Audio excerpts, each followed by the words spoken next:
Zee 24 तास एक पाऊल पुढे।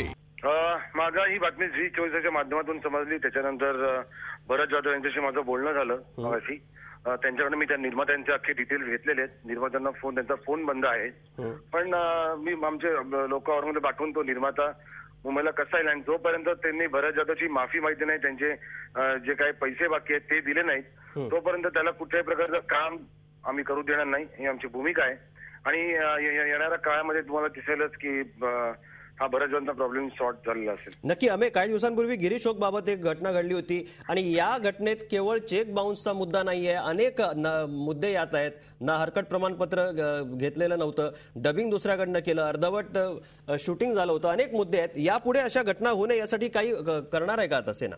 नाही, नक्की मला असं वाटतं की कलाकारांचं जे काय म्हणतं की थिएटरमध्ये किंवा चित्रपट महामंडळ आहे त्यांनी पण देखील याच्यावर कडक कारवाई केली पाहिजे आणि अशा निर्मात्यांना चित्रपट बनवण्यापासून रोखलं पाहिजे। म्हणजे जेणेकरून जर कडक कारवाई केली तर येणाऱ्या काळामध्ये जे निर्माते असे वागतील कलाकारांबरोबर त्यांना जाब बसेल। नक्की अमे, धन्यवाद आमच्याशी बोलल्याबद्दल।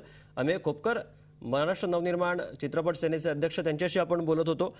महाराष्ट्र नवनिर्माण चित्रपट सेना यापुढे यासाठी काय लक्ष, या अशा मुद्द्यांमध्ये लक्ष घालणार असल्याचं त्यांनी सांगितलं। झी 24 तास एक पाऊल पुढे।